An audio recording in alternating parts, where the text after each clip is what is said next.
Welcome back to Dude, We Can Build It. Today we're going to walk you through our plumbing rough end.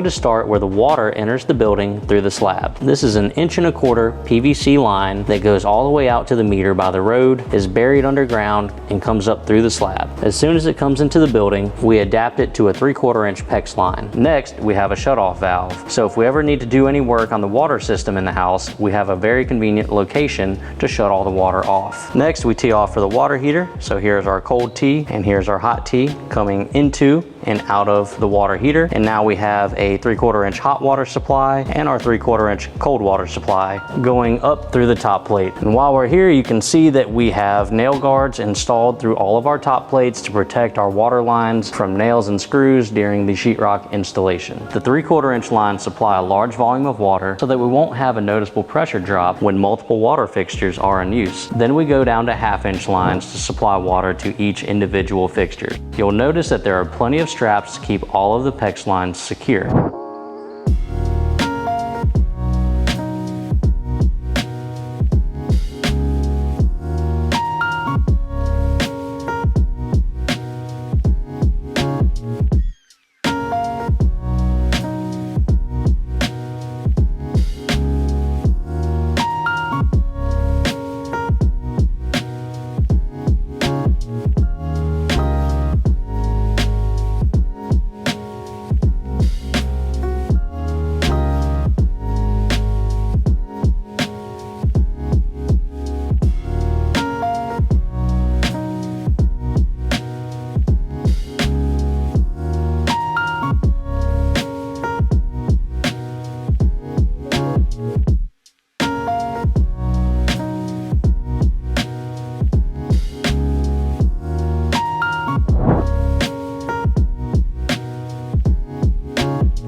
We have a hot and a cold water line for the kitchen sink and also a dedicated hot line for the dishwasher. Here we have a cold water line for our refrigerator and ice maker. The PVC drain lines are in place for each fixture. The washing machine and tub have P-traps. The sink will have an exposed P-trap underneath the cabinet, so for now we just have this dry fit piece of pipe stubbed out for it.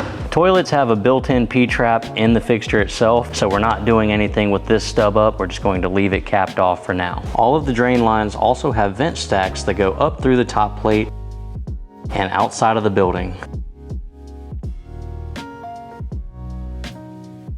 You can see that we combine the vents to minimize the number of holes that we cut into the building. The vent stacks must be higher than the roof line so exhaust gases are properly vented away from the home. The tub is leveled and set into place. It is also secured to the studs with screws. We need to wait for the walls to be insulated before we attach the shower surround.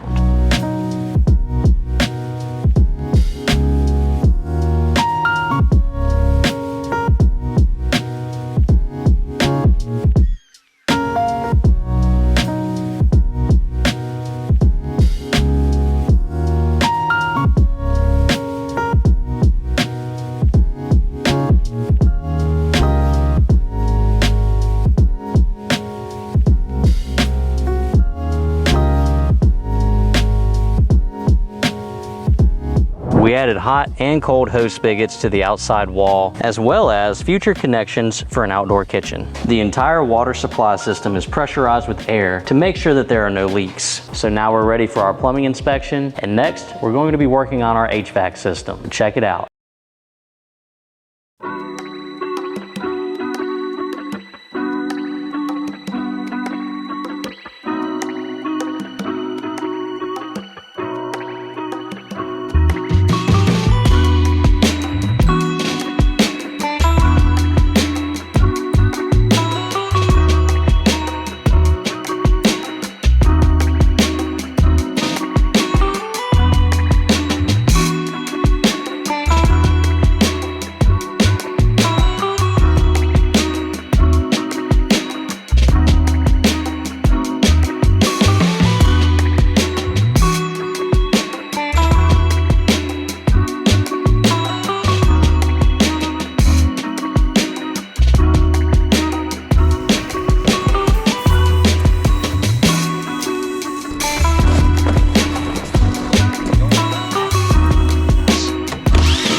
commissioning company.